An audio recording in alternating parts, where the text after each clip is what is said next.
What is good, guys? It's Rey-Jay back with another video, and in this one I want to break down what's going on with the overall market, why tomorrow is going to be another important day as we have some big data dropping again, and also some IPOs. I'm going to break down what the charts are suggesting as we have some both bullish and bearish signals. I'm going to talk about what's more likely to affect the markets for tomorrow, in my opinion, though. But before breaking things down about all this information, before I get into any more details, let me just mention a couple of things. I am personally not a financial planner, so take none of this as financial advice. And also, if you guys can, please check out the Webull link, which is down below and in the description. If you sign up for Webull and deposit any amount of money into the account, you're guaranteed up to 12 free stocks. The offer ends very soon, and it's tomorrow, so check it out before they run out. Anyways, let's break down what happened to the market. Why was the market up despite the fact that inflation ended up being as expected in some metrics, and also kind of hot? And here's the reason why. So the real reason why the market didn't really tank or do anything like that is because inflation wasn't really that hot. It was just a smidge above expected on some of these metrics. I'm going to show you what they are in just a minute. But just remember, okay, because it wasn't that crazy, the articles that came out today were not too bearish. They weren't too bad for the markets. They were basically telling us that this inflationary report may not affect the Fed's policies. If the articles were saying that the Fed is going to likely raise rates again, the Fed is going to be hawkish, this is so bad, that could have caused the market to slow down, but that is not what happened for today. So how did the numbers look? I just want to quickly go over this before I talk about tomorrow. So core inflation month over month was up 0.3%, a tiny bit hotter than what the forecast was. Just a tiny bit hotter, but very, very close nonetheless. Inflation month over month, this is for all items, was up 0.6%. This was as expected. This is what the consensus happened to be. So this was as expected. Inflation year over year for all items was 3.7%, a tiny bit hotter than expected, as we expected 3.6%. Right? It's only 0.1% hotter. Not that insane, not that crazy, not enough for the headlines to come out to cause some negative price action. And the market managed to hold up for most of the day as a result of that. And core CPI year over year was up 4.3%. That was as expected. So this was pretty much just kind of mixed as expected and a little bit hotter than expected, but just to a very, very tiny smidge. Now, what about for tomorrow? We have more data dropping that's going to dictate how the market opens. I want to talk about that. Starting us off, we have the PPI reports coming out. We're expecting PPI year over year to be at about 1.3%, so a slight increase compared to before. And then we also want core PPI year over year to be about 2.3%. If it's too hot, way too hot, that's going to be bearish for the markets. If it's as expected, it's going to be okay for the markets. All right. Now, why is PPI important? It's basically like CPI from the wholesale side, from the manufacturing side of things. That's going to be very important. That's going to be important for these producers. The market is going to react to this to some extent, in my opinion. Then we also have initial jobless claims coming out. This is going to be expected around 221 to 225,000. So which one of these is going to be more impactful? Here's my answer. It depends on the numbers, right? If we had a situation where PPI was as expected, but the jobs numbers were very, very horrendous, way lower than expected on initial jobless claims, the market could still slow down. If all the numbers are as expected, the market could pump. And for example, if we ended up getting a really, really somewhat bad jobs report, but the core PPI number is just decent, the market could still just trade flat and remain indecisive. So it depends on what is more impactful or not, and to what extent. If the jobs numbers are insanely good and PPI is just decent, the market could still bounce. So you want to just look at the numbers specifically and kind of interpret it based off that, see what is more significant or not. And if anything, this could cause some volatility. We want everything to be as expected. I'm going to break down some charts and show you what's more probable. Just as a reminder, we have ARM or ARM announcing its IPO for tomorrow. This is a massive chip design company with a relatively high valuation. It's going to be worth, or it's expected to be worth, over 50 billion. It is owned by SoftBank. That is going to be important. Now they're going to be allowing it to trade as an IPO, but only a small percentage of the company. Now, this is going to be very important. We're going to see how this ends up trading, and I think that there's going to be a lot of eyes on the the chip stocks and many other AI stocks out there. Anyways, looking back, now let's break down what's going on with the charts. I just wanted to mention that SPY is just trading flat as of right now, but there is a possibility of it trying to push a little higher because of the VIX. Aapl, however, is kind of mixed and looking bearish, so we have some very mixed signals. Now, Aapl is forming a head and shoulders. It's looking weak right now, in my opinion. Now, could we get kind of like a cup and handle right here, an inverse cup and handle, I mean, where we form like a cup, we get like a small bounce, and then we start dropping? That's one possibility, or it could just start dropping from here. It's got to be one of those two. If it does drop a bit, this could slow the market down to some extent. But if anything, the market's showing more relative strength than Aapl, so it may not slow the market down that badly. However, we have something else that's going to be very, very interesting. I just wanted to mention that going back, when it comes to SPY, SPY has some potential at the same time. SPY could try pushing a little bit higher, right? And one of the reasons why it has some potential is because of the VIX. When you look at the VIX, let me just pull up the chart right here. The VIX just so happens to have this gap, right? There's a very, very nice gap down here. Let me just show you what this gap looks like.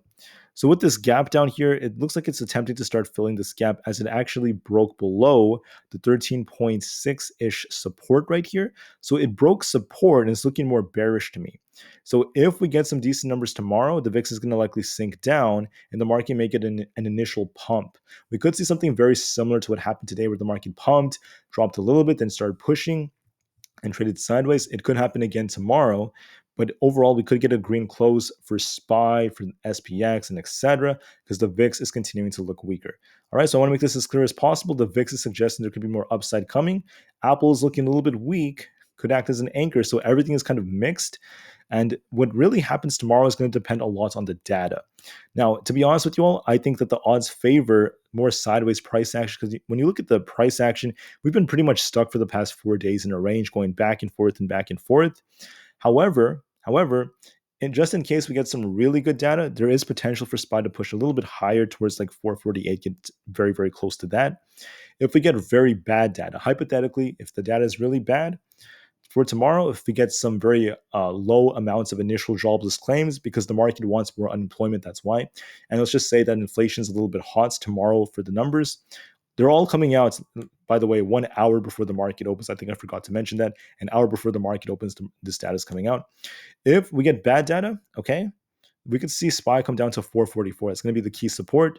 If that breaks, it's going to start sinking towards 442. Now, what do I think is more probable? Looking at the VIX and looking how the market was trying to hold up today, I think the odds favor us trading sideways and getting a little pop in the morning, coming back down, just continuing to hold up.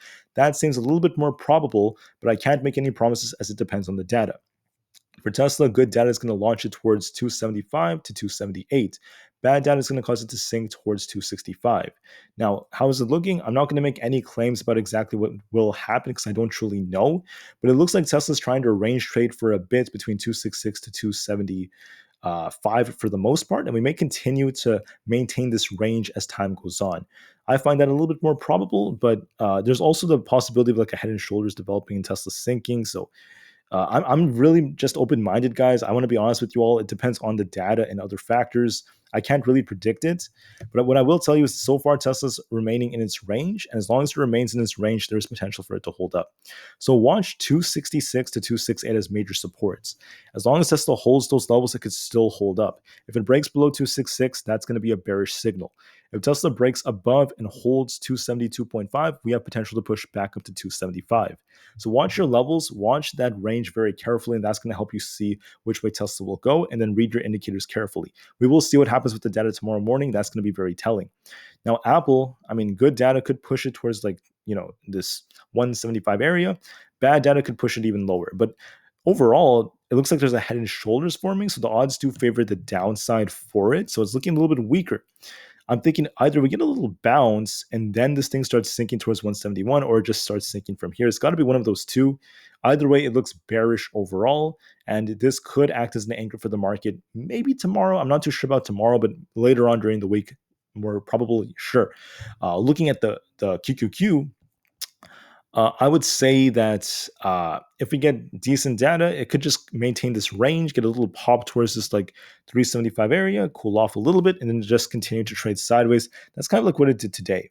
However, I just wanted to make it very, very clear that we just want to be open-minded and we just want to do what we have to do because things are not looking too horrible, if anything.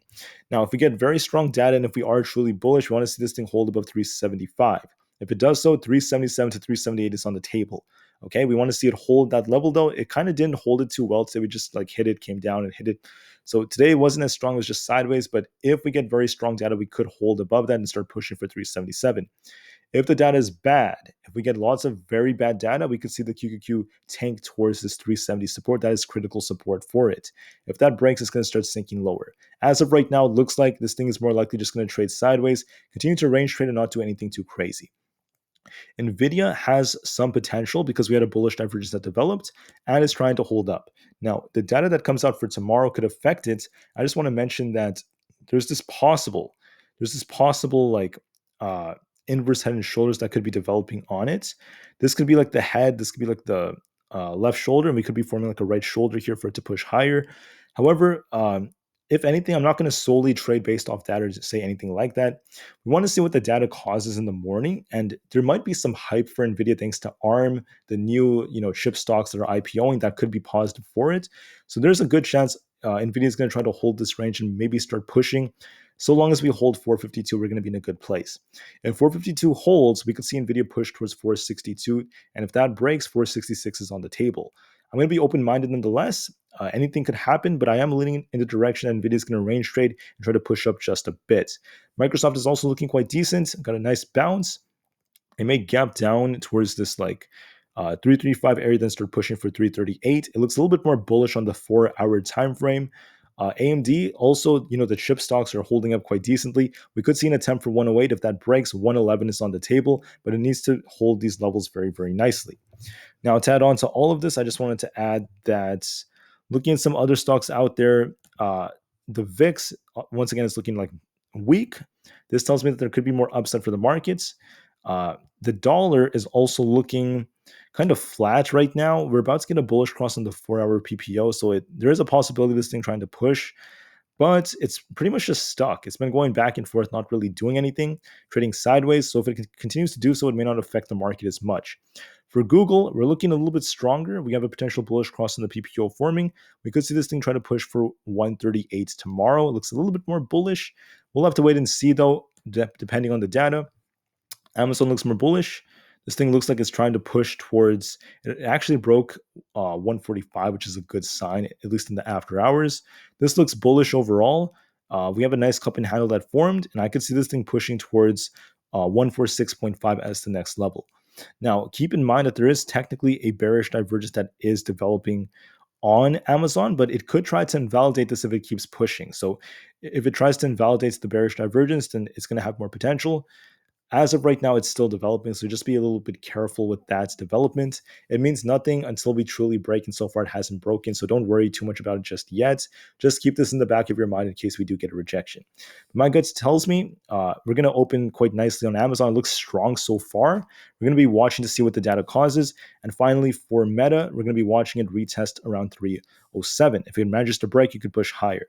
It looks a little bit more sideways, but it looks like it may retest 307 and come down. We'll be watching the data for tomorrow, so get ready. It all comes out an hour before the market opens. And with that said, we will hopefully see some more volatility. I think the market could maintain its range for the most part, but there is some potential for upside thanks to the VIX. All right, so hopefully this video was helpful. Thank you for listening. I want to make this one kind of quick. Thank you. Have a great day, and I'll see you guys tomorrow morning for the next video as more data is dropping. Thank you, and peace out.